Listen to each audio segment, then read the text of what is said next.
Good evening, Steel City. Welcome to the Yinzer Report on IE Sports Radio, your direct feed for all that is sports. Our 48th edition will be live from the original podcast room with the black and gold paraphernalia. On tonight's show, the Pittsburgh Steelers get it right in the get-back game versus the Cleveland Browns, beating them 27-14. The Browns beating the Browns for the 21st time in a row in Pittsburgh and eliminating the Browns officially from any NFL playoff scenario. See you next year, Cleveland. Hashtag here we go. Russell Wilson signing with the Steelers has been much more than the Steelers fans and the so-called experts expected. I have a special segment coming up on Russell Wilson and not how just his players brought the Steelers to the upcoming playoff run, but how Russell Wilson has accepted the black and gold and Pittsburgh. Let Russ cook. Well, Pittsburgh, we have another Hall of Fame player to congratulate, and the player is the Pirates' We Are Family World Series champion, the Cobra Dave Parker. On December 8th, the National Baseball Hall of Fame came calling for Dave Parker's induction, and our show, the Yinzer Report, hopes the Hall of Fame was listening to the shows as I vowed to get this massive player in the Hall of Fame. Come join another Pirates celebration tonight here on the Yinzer Report. Penn State bows down to Oregon in the Big Ten Championship in a very competitive game, but now comes the College Playoff Championship, and Penn State's loss, in my opinion, was better than a win. With the road to the championship game not looking so bad, can Coach Franklin finally get to the big game and win one? Pitt's men's basketball drops out of the top 25, but are playing well enough to get right back in the ranking.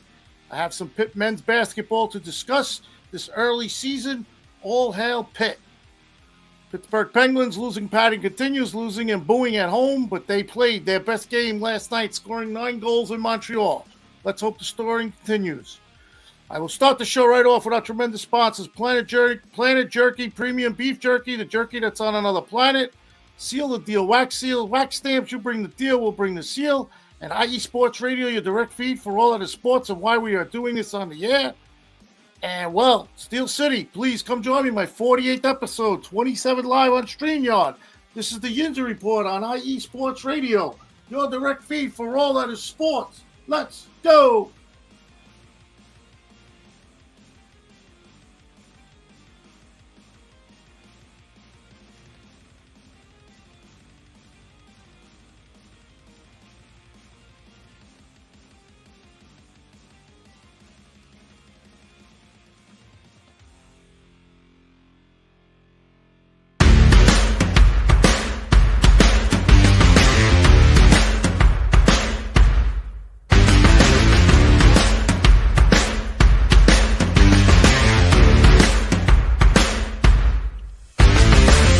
IE Sports Radio fans, this show is brought to you by Planet Jerky Premium Brisket Beef Jerky.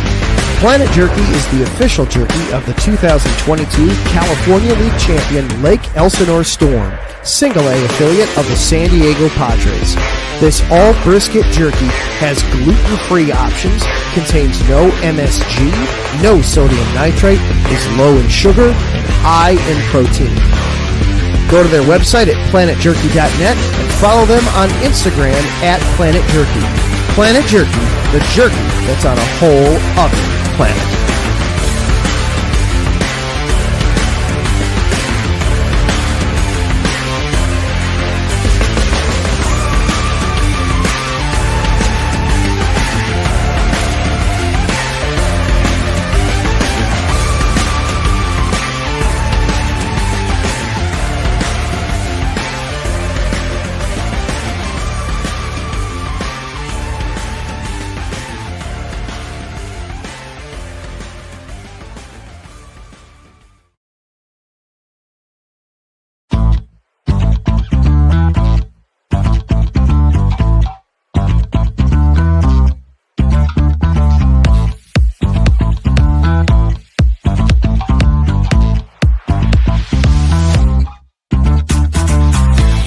Hey there, IE Sports Radio fans. Be sure to check out our sponsor, Seal the Deal Wax Seals by Cecilia B. You just finished your very own wedding or baby shower invitations and you're looking for that extra special touch? Maybe you just wrote a letter to a relative or a friend and you want to add to their smile when they receive it. Then seal the deal with Cecilia's handmade sealing wax stamps for your invitations, letters, and gifts. You bring the deal, we'll bring the seal. You can find them on Instagram at sealthedeal_wax stamps and on Facebook, Seal the Deal Wax Seals.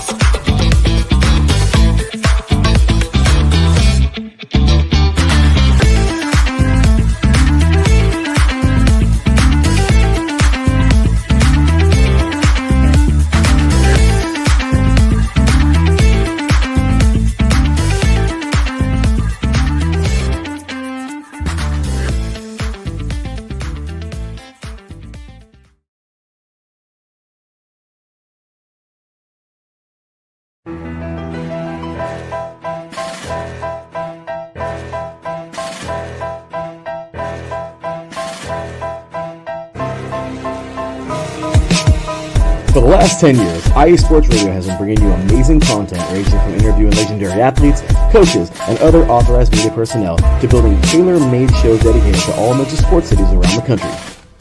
Make sure to follow us at IE Sports Radio on X, Instagram, Facebook, TikTok, and YouTube to keep up with the latest in sports and with all of our shows. Also, make sure to check out our daily updated website at iesportsradio.com. At iesportsradio.com, you can see our daily show schedule and check out all of our show pages with personal bios to learn a little bit more about each of our awesome hosts. In addition to our show pages, you can catch the iSports Radio blog, Hall of Fame, Fans of the Month page, and our merchandise shop including t-shirts, tank tops, caps, long sleeves, hoodies, and more. For now over a decade here at IE Sports Radio, we've continued to be by the fans, for the fans, and we thank you all for your support and for making IE Sports Radio your direct feed for all that is sports.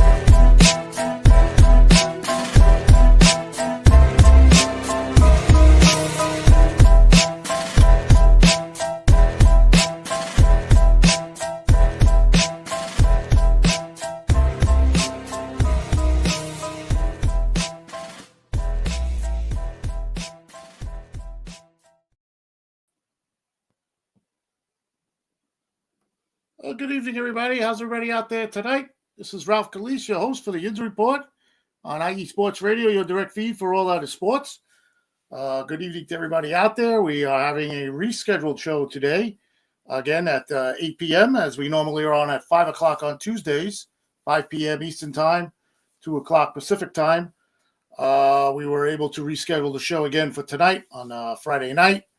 As you know, I was on with the show with Larry B last week. And he gave me to go through to have the show on a Friday night. And I feel like this is a better spot for me. And as much as I can have it on a Friday night, I would like to keep the slot and do it on a Friday night. So that's the reason why we were on tonight at 8 o'clock. And let's just go over the sponsors that we just played. Special shout out to Planet Beef Jerky, Planet Jerky, Premium Beef Jerky. The jerky that's on another planet. I was in contact with a representative from Planet Jerky this week, and I was asking about their product. I was very interested in it, and they went out and they threw a social media page up for me, and they sent me a link and everything, and they shouted me out on Instagram, and it was great to see, great to feel, and just to let Planet Jerky know that IE Sports Radio, you are probably the main sponsor for us right now, and we love everything you do for the station. And yes, Planet Jerky Premium Beef Jerky is the best beef jerky on the earth. Thank you again, Planet Jerky Beef Jerky. All right, so I'm going to start the show off tonight. Switch it up a little bit. I'm not going to do the Steelers. I'm going to do something that I had been vowing for in the earlier part of the season, and it was during baseball season. Now, here along on the Yinzer Report, as we went through the baseball season, we were on Paul Skeens most of the season. But something else came up during the season also that was mentioned about this gentleman right here that I posted on the bottom of the screen, and that was Dave Parker of the Pittsburgh Pirates. As you can see, I'm wearing my Pirate jersey tonight to congratulate him for making the Hall of Fame. As you know, well, I don't know if you know, but if you don't know, Dave Parker is suffering from Hodgkin's disease, and he has a foundation out there for it, for any type of donation to help him along. But he's coming along. He's coming through it. He seems, he's very capable of handling an interview, and I think he'll be very capable of handling this situation here with the Hall of Fame. So it was Sunday night, December 8th. Dave Parker, who was number 39 on the Pittsburgh Pirates, his nickname is the Cobra, the National Baseball Hall of Fame, entered Dave Parker in the class of 2025, and they welcomed him to Cooperstown. So, and as everybody knows, Cooperstown is where the Baseball Hall of Fame is. So he will be getting inducted into the Baseball Hall of Fame this summer. And like I said at the beginning of the segment, I was pretty much, like I said, with Paul Skeens, we talked about that. We all know what happened with that. I was doing shows and I was clamoring for the Baseball Hall of Fame to look into Dave Parker and get this guy in there, because what he meant for the Pirates back in the 70s and early 80s when he played for them was just something to behold. He was a great player. He was one of baseball's best players. And like I have written down there, if you go to the hashtag Enshrine39, you'll see a whole bunch of stuff about Dave Parker getting into the Hall of Fame. So tonight, the Yinzer Report would like to congratulate the enshrining of number 39, Dave Parker, to the MLB Hall of Fame. Since, like I said earlier in July, I vouched for Dave Parker to get in with his nomination. This Gold Glover, Silver Slugger, two-time MVP award, two-time batting title, two-time World Series winner, had this add up for Dave Parker, and now is a Cooperstown legacy. Dave Parker's accolades on the field are well known. His leadership in the clubhouse made him an icon. Chuck Tanner discussing how great the Cobra was prior to the championship season of 1979. Now just listen to how he described him. He said, "I will save one man for last, the guy that's going to be in right field. You could say over and over that Dave Parker can do it all, and hasn't gotten as good as he's going to get because he's a very intelligent baseball player.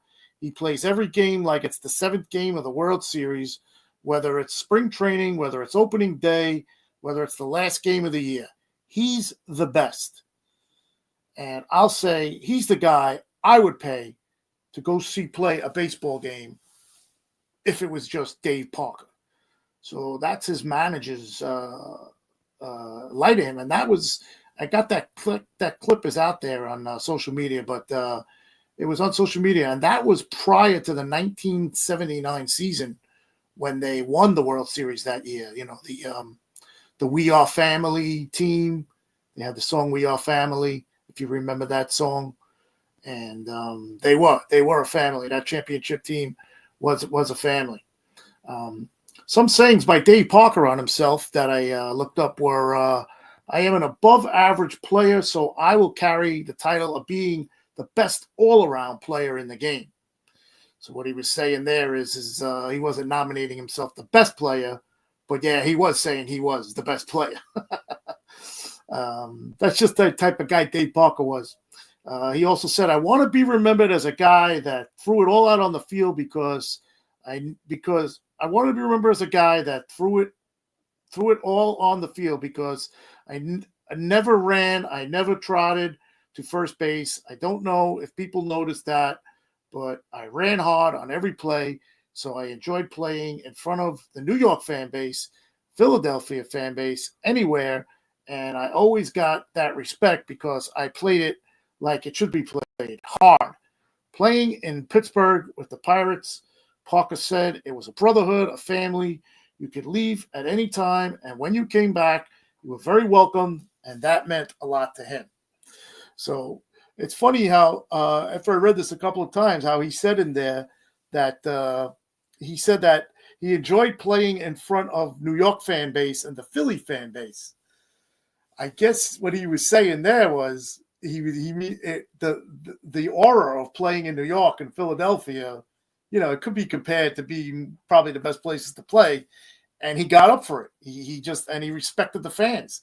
He knows that the fans in both cities know their baseball, and he just respected it. So he got up to play, and that got him going to play in those games. Here is why I love Dave Parker and vowed for him to get in the Baseball Hall of Fame Sunday night. Well, he was nominated, like I said, on Sunday night. Sunday night, he was on MLB Network, and he was being interviewed by Greg Amsinger.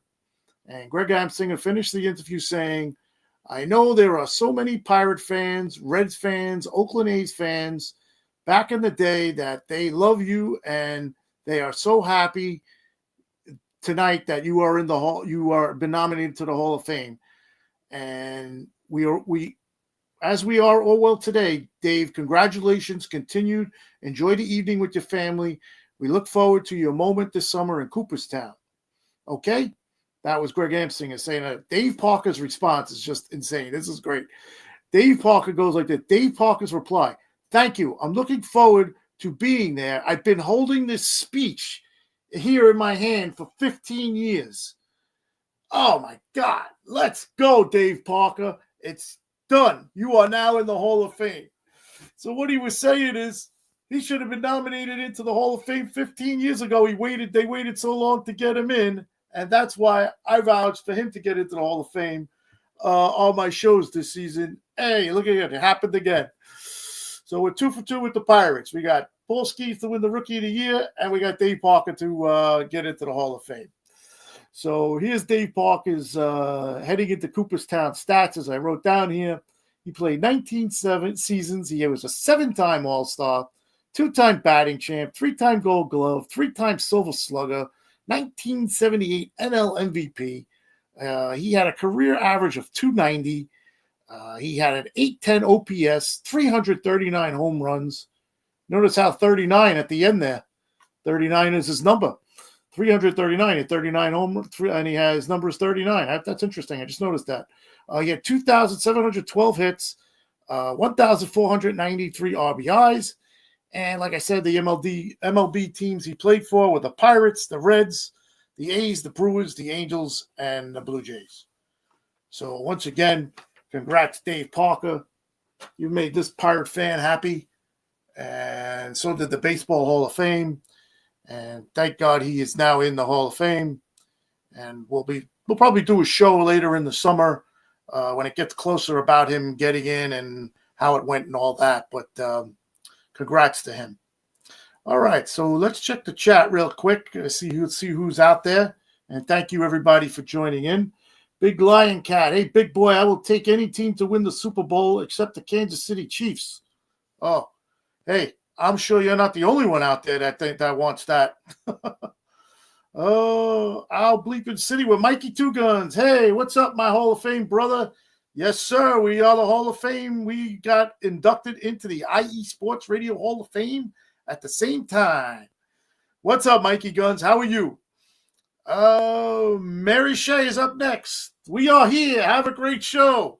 Yes, that is my my wife and her great friend, Miss Mary Shea. They are downstairs below the podcast room, I guess, watching me on TV. That's great. That's great. And there's my son checking in. He's at a wedding tonight. I must say, I asked him to be on the show tonight because we were going to talk about the Steelers when we talk about the Steelers next coming up. And he says, let's go, Yinzer Report on primetime. Yes, sir. Thanks, buddy. Hope you're having a good time at the wedding. I asked him to come on tonight to talk about the Steelers because what's coming up with the schedule and everything and possible playoffs. But he had a wedding to go to, so we'll get him on next week and we'll go over some things.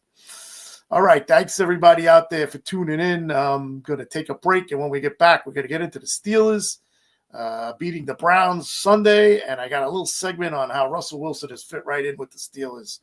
So let's take a break, and I will be back right after. Hey, sports fans. Are you in the market for Florida sports or just keeping up with the latest in the Panhandle? Palm Tree Sports is a dedicated audio hub to all things sports in the Sunshine State. We cover current events, big news, heavily favored opinions all across the NFL, NBA, MLB, and so much more. So come check us out every Saturday evening at 6 p.m. Eastern Standard Time for a down south education on Florida sports and athletics. It's hosted by yours truly, Corey Pujols, and is powered by IE Sports Radio, your direct feed for all that is sports.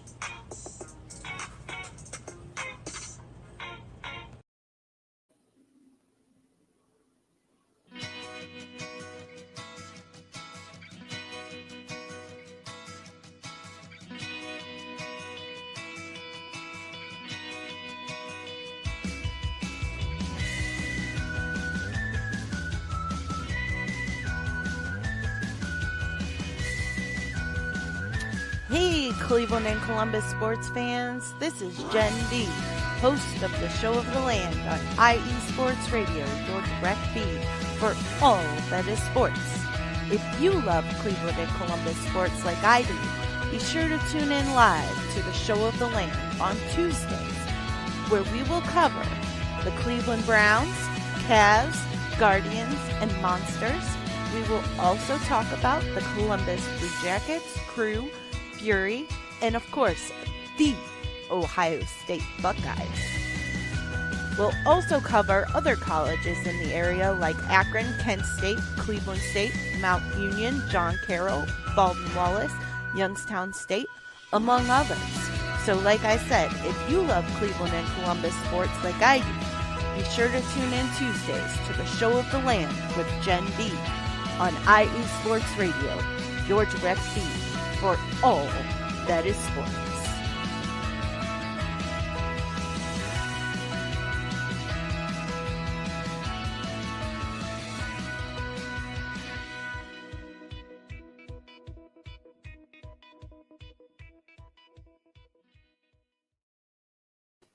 All right, welcome back. This is Ralph Calise, host of the Yinzer Report on IE Sports Radio, your direct feed for all that is sports.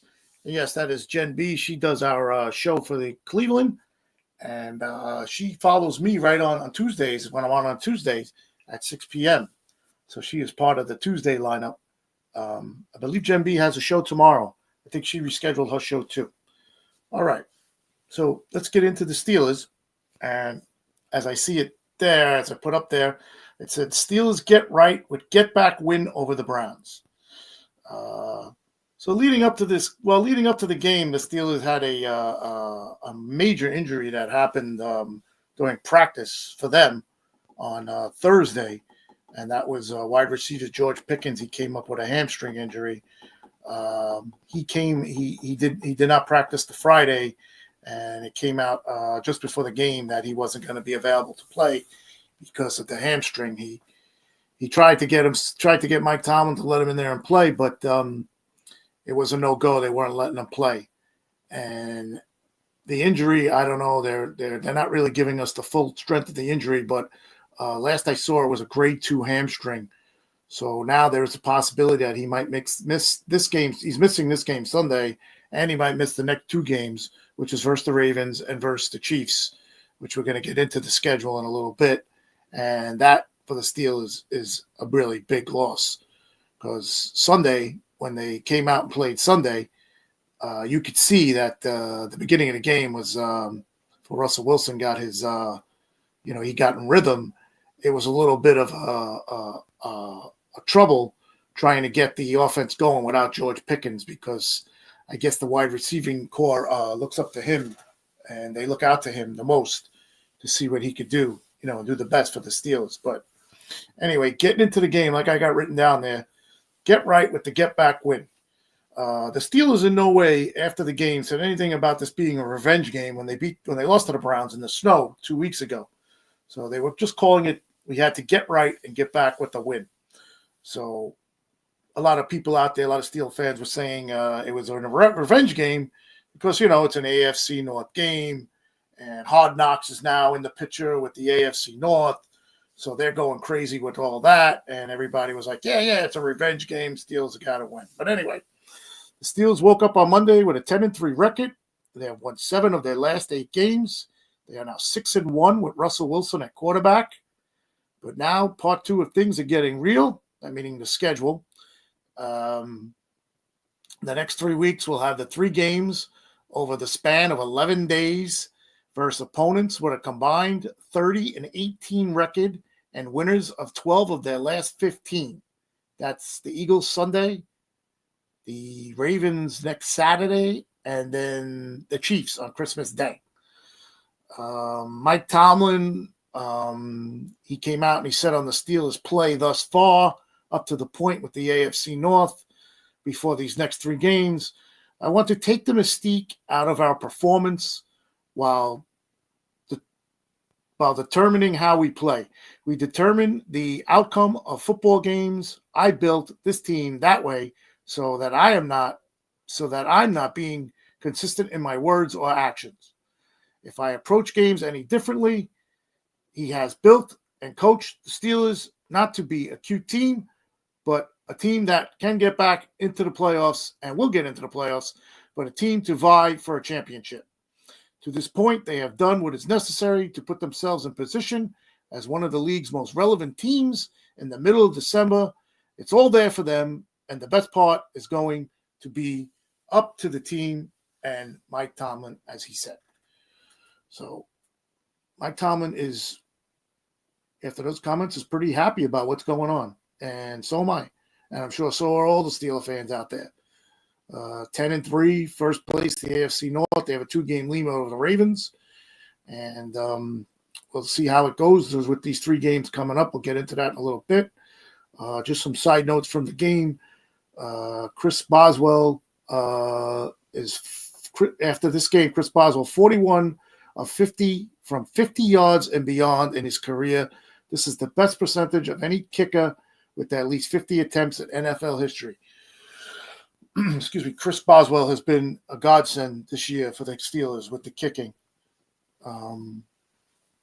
He's actually won 3 games for the Steelers just kicking field goals, and the Steelers did not score any touchdowns. So just ponder that thought. Him kicking field goals at Acrisure Stadium this year, Chris Boswell, 18 of 19. That's almost that's like a 98.7 percentage. The opponents are 8 of 14. That's a 57.1 percentage. And Sunday, it showed that the Browns kicker, he missed 2. One was 37 yards and one was 47 yards. Steelers have an NFL leading stat of allowing 15 points per game at home and helped that out, but the defense holding the Browns to 14 points. They held the Browns to 104 yards on 25 carries. They had 3 sacks, 6 quarterback hits. They forced bad throws with 16 pressures. 2 third down conversions on 13 tries for the Browns. And the Steelers' defense and special teams again came to the forefront. They forced 5 Browns punts. They had 2 big interceptions. Cam Hayward had 2 sacks. Carlos Williamson, the punter for the Steelers, was flipping the field a couple of times, and Ben Skowronek, the special teams player for the Steelers, he sealed the deal. Look at that. I put the sponsor in the quote, "Seal the deal, wax seals" by Cecilia B. Yes, Ben Skowronek sealed the deal by jumping on a loose ball when one of his punts were muffed by Browns punt returner Tony, and that literally got him cut the next day. So that was that with that. And the Steelers, see, now I had written this first about the revenge, but after the game came out, they said it was a get right thing. I wrote Steelers enact revenge for a loss to Browns 2 weeks ago. Also now 3-1 in the AFC North. Knocked the Browns out of any reality of making the playoffs. The Steelers eliminated the Browns on Sunday. This was the 21st straight time the Steelers have beat the Browns in Pittsburgh. So you could go back 21 games when the Browns have come to Pittsburgh, they haven't won.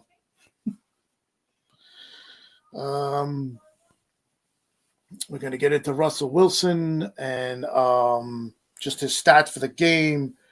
Stats and facts for Russell Wilson. He's the most, he has the most 2+ passing TD games by a Steeler quarterback. And since 2022-2024, Wilson has 4. Every other Steelers quarterback combined had 3.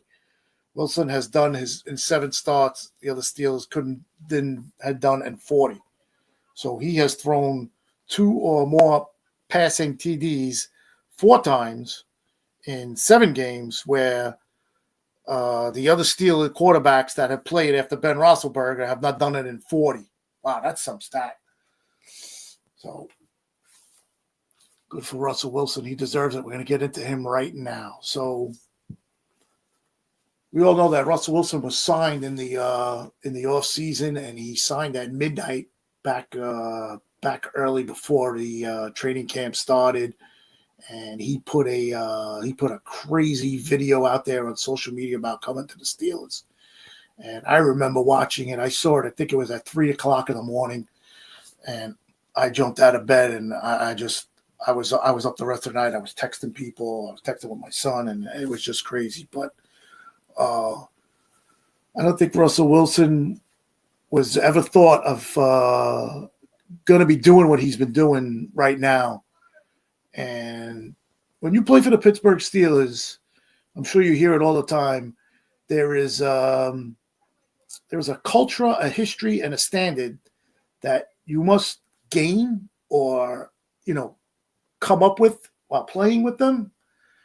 And I just want to say that Russell Wilson, I think he already had that culture, history, and standard with another team when he played for Seattle, but he brought it to Pittsburgh, and I think it's better than ever. I can honestly say right now, I think he hasn't even finished the year yet, but I think you could put him up there with any Steelers, with his culture and his history of standard that he's done with the Steelers so far. So, Russell Wilson, with his history, culture, and standard. Of course, the first part of the culture is when all the Steelers walk into the center there to practice and everything. If they walk in about 200 feet into the entrance, there is the 6 encased Super Bowl trophies in a glass case. So you're walking into culture as soon as you walk into the practice center right there. The play of Russell Wilson showing himself to be a guy who will do big-time things in critical moments that will have an impact on games. Like we said, he has a 6-1 record. He has the Steelers averaging 28.4 points per game. He's thrown 12 TDs and 3 interceptions. And Russell Wilson is just a person he's not just a football player. He's a great person because what he does in Pittsburgh, getting back to the culture, history, and standard, Russell Wilson is at the Children's Hospital every single week, and he always goes out of his way to give back and brighten the lives of children that are in need of a shining light. And this is exactly who he is. This is who he is as a person. So again, history, culture, and standard. He's got it all. He launched the first ever Why Not Youth Center with the Boys and Girls Club in Pittsburgh. This guy's been here for a half a season, and this is what he's been for. This is what he's doing for the team. He's out there winning football games. He's out there bringing the culture to the city, and he's following a standard of being a Pittsburgh Steeler. Now, this is the best.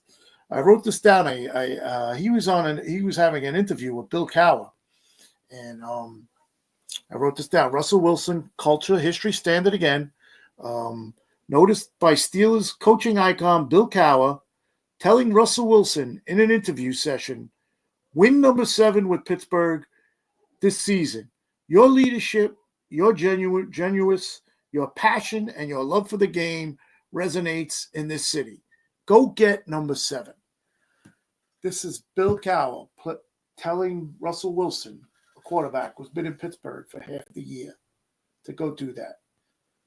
To me right there, culture, standard, history.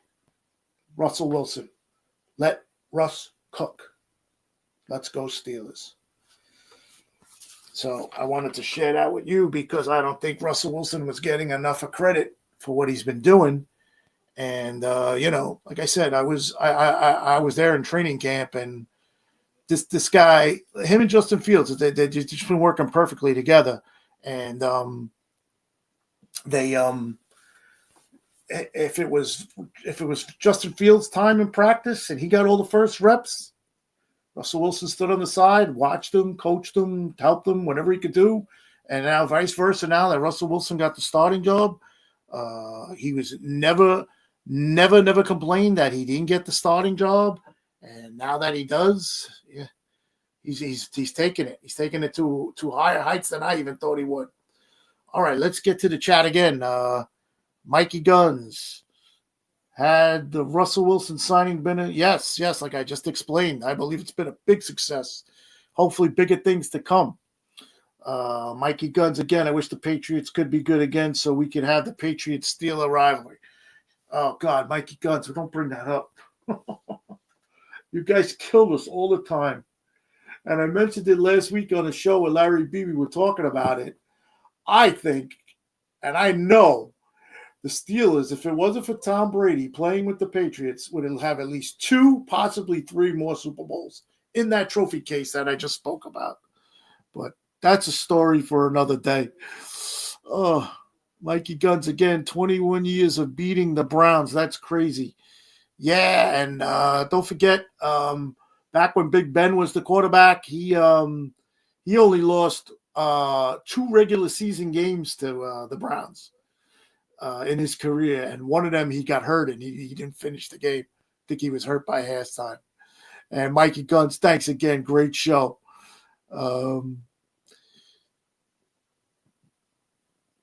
Mikey Guns. Oh, Mikey Guns is in the chat. He says Steeler fans are one of the most loyal fan bases. Credit to you guys. Russell Wilson was a steal for you guys to sign him. Yes. And that's what I don't think people were seeing that was going to happen. Pats and Steelers are tied for 6 Lombardis each. Yes, that is correct. Russell seems like a good guy. He's beyond good. He's a great guy. Just win, please. Said Russ is a good dude. Great show, buddy. Thank you. Thanks for tuning in. And there he is, Terran Rodriguez. I guess he had his show on before me tonight. Good evening, Ralph. Hope you're having an amazing show. Yes, sir. Thank you. Appreciate you, Terran. Thanks for joining in. And Mikey Guns again. What was it like going to training camp? Oh, training camp is a special time in my life. I take vacation every year. Me and my son go with our best friend, Greg. And we're there. We've been there for now, I think it's 24 straight years. 20. I'm not even sure. 24, 26, discounting the year of COVID. We didn't go because they didn't have it. Terran Rodriguez. Russ has been a pleasant surprise this season. He missed time, and when he came back, he hasn't skipped a beat. He's having a tremendous season, and like I said, I don't believe anybody could have thought that this would have happened like this. So, hey guys, thank you everybody for being in the chat. I appreciate everybody there. I'm going to take a break, and when I come back, I have we're going to do Penn State and how I think that they actually caught a break losing that game versus Oregon. So let me take a break, and when I get back, we will get into that. This is the Yinzer Report on IE Sports Radio, your direct feed for all that is. Hello, sports fans. It's me, your boy Larry B, and I want to walk you through the world of sports. No, not just the mainstream major TV deal type sports, although those are important too. But let me be your guide through your journey of all sports, from college to the pros, the minors, and everything in between. Each week, we are talking sports galore with true diehards just like you from a hardcore fan's perspective that's sure to quench your thirst around leagues you may know all too well and some you may even discover here. That's right, sports fans. If you love sports of all kinds, enjoy hearing amazing sports stories, and respect all sports because you know how difficult any of them can be to play or compete in, then this is your show. Join me, your boy Larry B, on the defining moment each week here on IE Sports Radio, your direct feed for all that is sports, and let the sports come to you.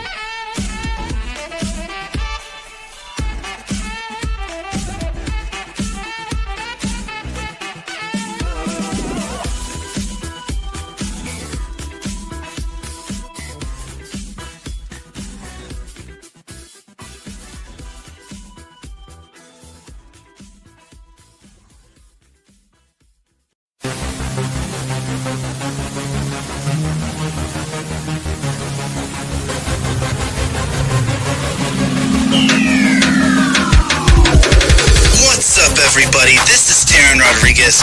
Are you a fan of volleyball? Are you a fan of Thunder Spikes? Then I have the show for you.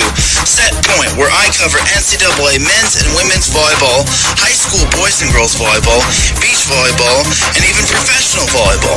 Catch the action every week here on IE Sports Radio, your direct feed for all that is sports.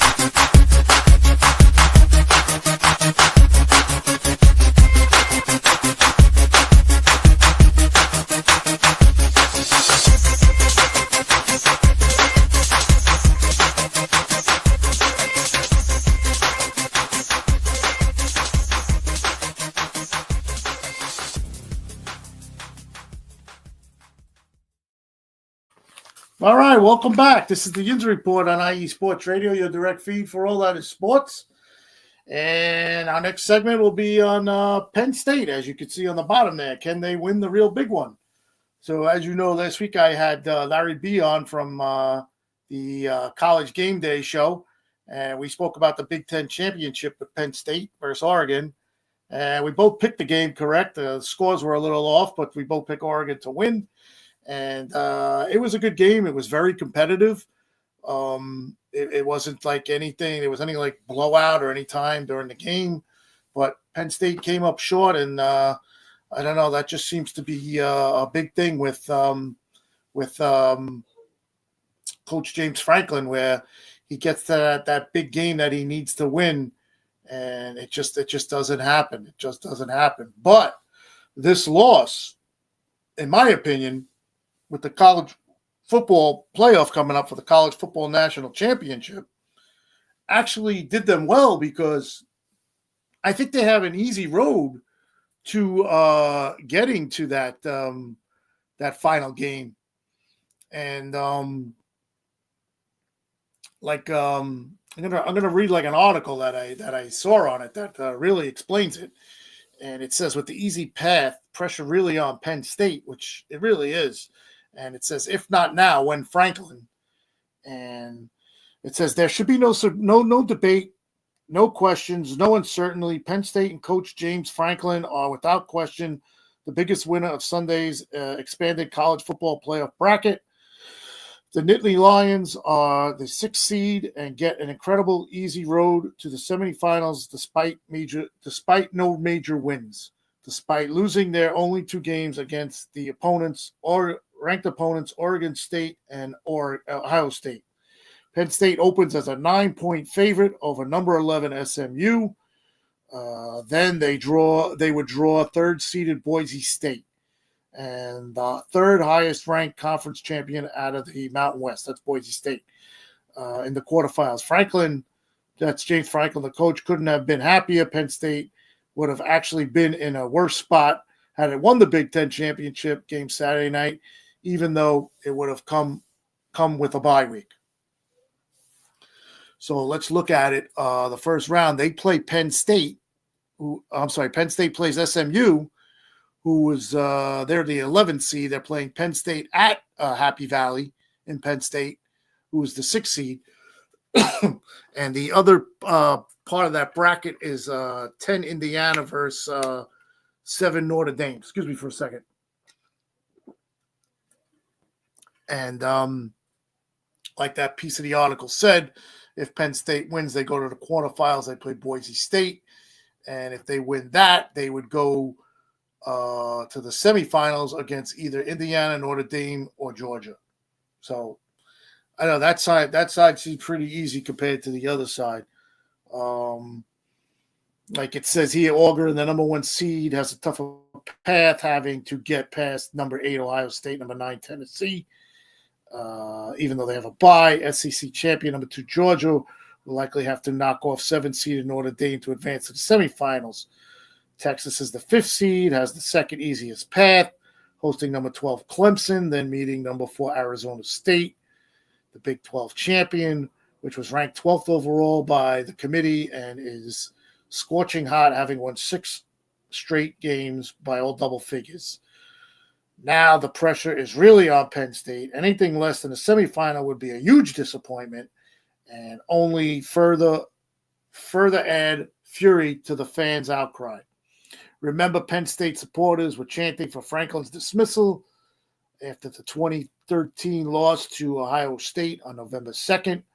Coach Franklin has never really won a big game since taking over in Happy Valley in 2014.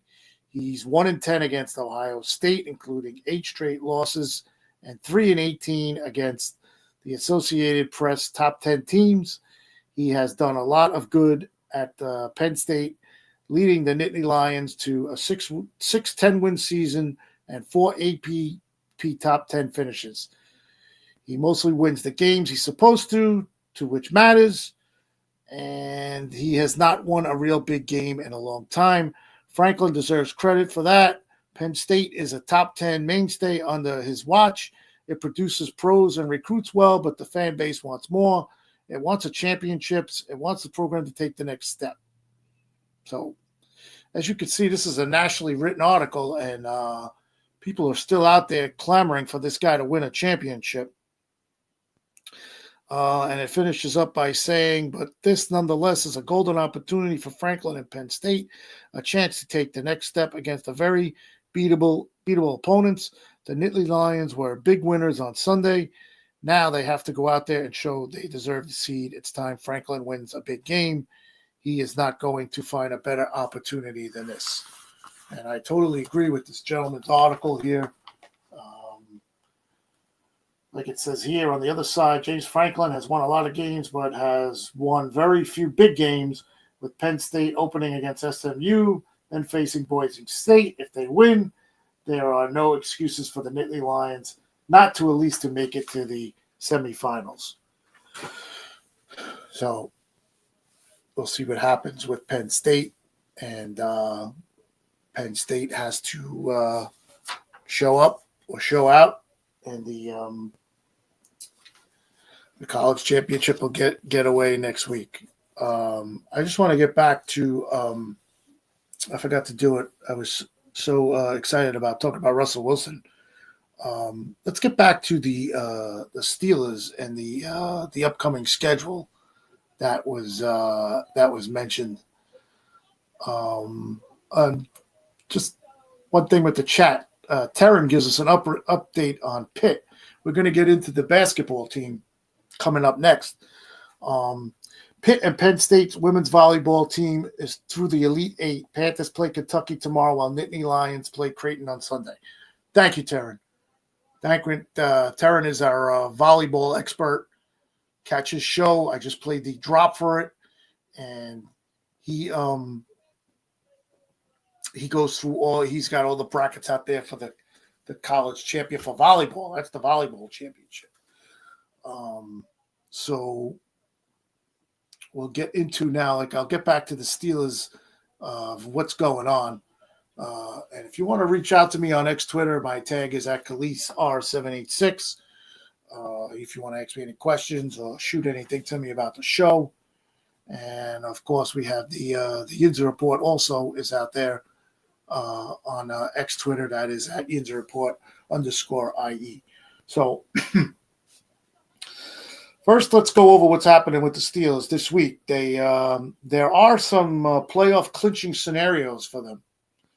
Of course, they would need to win or tie. They would need a Miami loss or tie at Houston, and plus an Indianapolis loss or a tie at Denver. So they definitely would need to win or tie to have any chance of having any of these scenarios working. But what's troublesome here is now the Steelers have this undaunting schedule coming up, and they have at Philadelphia, at Baltimore, versus Kansas City at home, and then finish up with Cincinnati. But the next 3 games, like we mentioned before, are in 11 days. So now, if you're looking for a division title, the only thing that could happen here, and it works out, even if Baltimore wins out and the Steelers, they have to beat Baltimore next week, because they'll have the best division record. They'll have 2 games up on Baltimore, and that'll break any tiebreaker. And I mean, there is a chance where the Steelers could lose out here. I mean, they're 10-3 right now. They could finish the season at 10-7. And it's scary to think because they have a 3-1 division record and their conference record is 7-2. So let's just compare the schedule with Baltimore as far as winning the division. So the Steelers are at Philly this Sunday, which is going to be a real tough game. And they already have 2 or 3 main players that aren't playing. So I do not see the Steelers winning this game Sunday. Baltimore is at the New York Giants. I guess we can go by that any given day, any play the game type of thing, but they're not going to lose to the Giants. So right there, that puts the records 1 game ahead of Baltimore. Then they play each other. So that is going to be Baltimore's season right there. If they have any hopes of getting a bye, winning the division, as far in that manner, because the Steelers have beaten them once already, of course. And if they beat the Steelers, they'll be tied with them, and they will have the same record as the Steelers. The only thing the Steelers have on the Ravens, if they wind up tied, is that the Steelers will probably have a better conference record. Because right now they're at 7-2, and Baltimore's at 5-4. So they still have 2 games to make up there. And let's see, Baltimore have 3 games left versus an AFC opponent, and so do the Steelers. So this in no way, if you're thinking the Steelers got the division, there is no way this is wrapped up. There is no way this is wrapped up. And I have that funny feeling that they're like I just said, there is a way that they could lose out. The Steelers could lose out. And Baltimore's games are, like I said, at the Giants, then the big game versus us, then they're Christmas Day, they're playing Christmas Day also, they're at the Texans, and then they're home versus the Browns. So, I mean, Baltimore right there should win. The game against Houston will be a little tough, but I think they can win it. They're going to win at least 3 of the last 4 games. And they have the game versus us. So if they beat us, that's 4 games in a row. And you come back and you look at us. We got Philly. We got Baltimore. Of course, they're going to beat us. Kansas City at home in 4 days after they play Baltimore. And then home versus Cincinnati. So what wins do you see out of there that the Steelers could get to, that's why the game versus Baltimore is going to be the game of the year. It's going to be for the division. It's going to be for a first-round bye. And I don't know who made this schedule up, but, man, this is insane. Like I mentioned at the beginning, they're coming up a part of the schedule. They're playing teams that are 30-18. 30-18. And that's two of the best teams in football are playing, in the NFC and the AFC, the Chiefs and the Eagles. So, so figure this week, I'm figuring a loss at Philly, a win by Baltimore. So the Steelers will still be 1 game up, and then the next game next week versus Baltimore, and that's a must-win for the Steelers. And like I mentioned at the beginning, they're saying George Pickens is probably going to miss the next 3 games, so that's one of the games he's going to miss. But I don't know. Hopefully they could play Baltimore as good as they play them at home in Baltimore. So I mean, it's December football. It's basically the playoffs now. You're either you're vying for divisions, you're vying for home field advantage, and some teams are just vying to get into the playoffs. So we'll see what happens with that. Hey, it's my nephew Danny Mann. He popped up in the chat. He is away tonight also. Hey, Ralph, hope the show's going well. Yeah, we're doing okay, buddy. We're doing okay. Thanks for checking in. All right, I'm going to take a quick break. I'm going to go over a little bit here. So people out there in IE Sports Radio, if you're listening, I have one more segment to do on the Penguins and Pitt basketball, and then I will be done. So one more break, and then we'll be right back. This is the Yinzer Report on IE Sports Radio, your direct feed for all that is sport.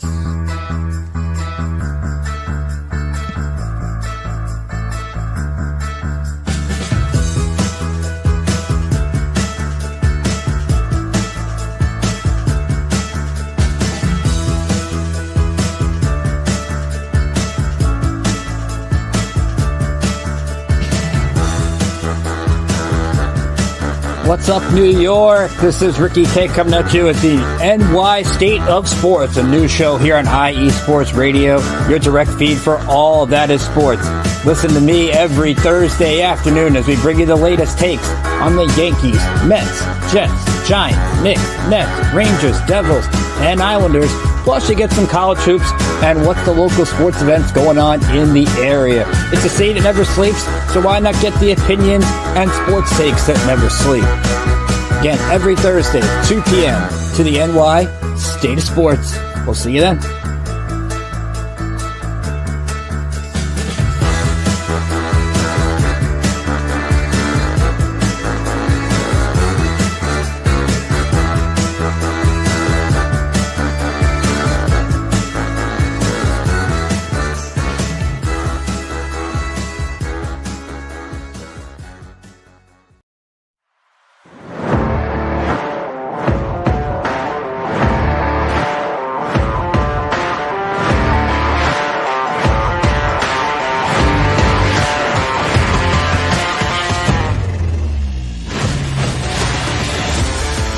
The light is red, the kids are in bed, which means it is time for Mile High Musings with me, Aaron Yowell, right here on IE Sports Radio, your direct feed for all that is sports.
All right, welcome back. This is the Yinzer Report on IE Sports Radio, your direct feed for all of the sports. Let me get into this quick because I'm going to be going over, and I don't want to go over too much. The Pitt Panthers men's basketball team is back in action for college basketball, and right now they are 9-2 overall. They are 1-0 in the ACC. Their Division I ranks right now, points per game is 81.6, which is 67th in the country. And the opponent's points per game is 67.0, which is 85th. So if you're winning games 81-67, that's pretty good. It's a good average right there. Their next game will be at the Sam Houston Bearcats, who are 5-5 at Pitt at the Peterson Events Center. And then they go on a break, and their next game will be January 1st, ACC play versus California. So they will be playing on New Year's Day. Their last game versus Eastern Kentucky was a 96-56 win. Pitt's Brandon Cummings came off the bench to score a career-high 30 points, most this early season by an ACC freshman. And Pitt left Eastern Kentucky behind in the second half with the win by 40 points, 96-56. Pitt did drop out of the top 25 rankings this past week due to some inconsistency in their play, but are on the cusp of getting back into the top 25. The AP polls have them 7th team out of the top 25 with 62 votes to get in.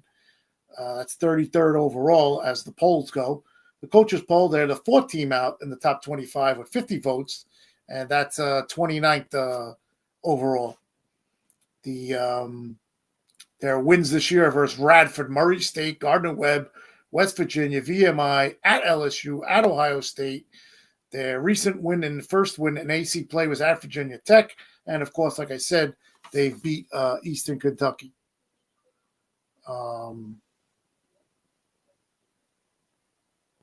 There we go. Sorry about that. Their losses were at Wisconsin, at Mississippi State.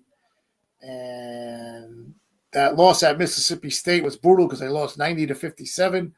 And that basically knocked Pitt out of the top 25 after it had the 18th ranking. So that was that. Pitt basketball leaders in scoring. Ishmael Leggett at 17 a game. Jalen Lowe at 16.5. Those are the two guards. They're a good combination. They're going to get a lot of wins in ACC play with those two guys. Their defense, Gilliam Diaz-Graham, he has 19 offensive rebounds, 51 defensive rebounds, and a total of 70 with 10 blocks and 2 steals. The aforementioned Ishmael Leggett has 13 offensive rebounds, 55 defensive rebounds, and 68 total. He has 20 steals and 3 blocks. So he's a good lockdown player.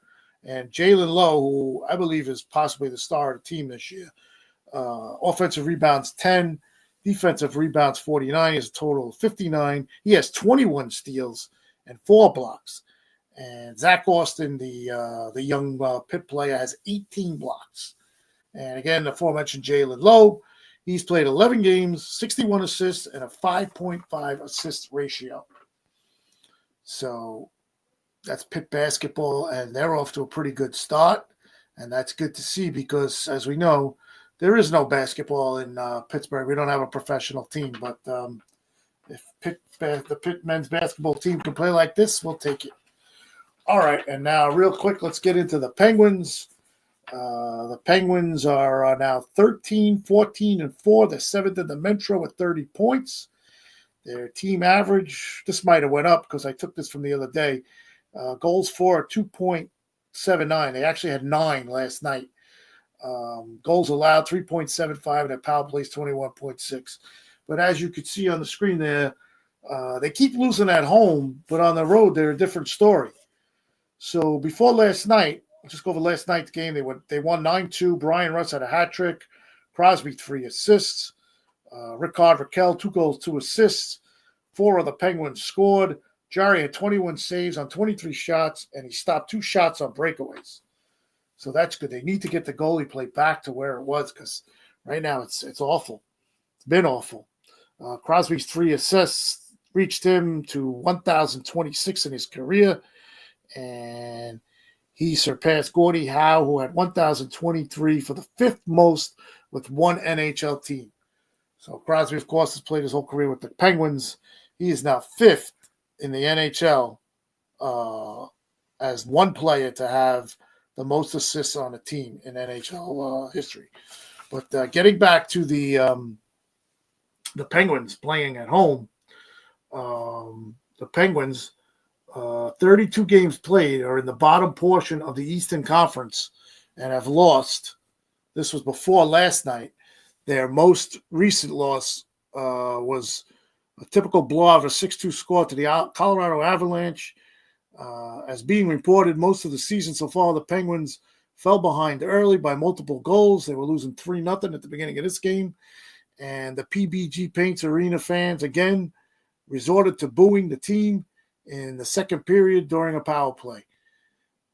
Again, that's not good. This is at least the 3rd time this year, and the season's like, a quarter over. I reported that there was booing already.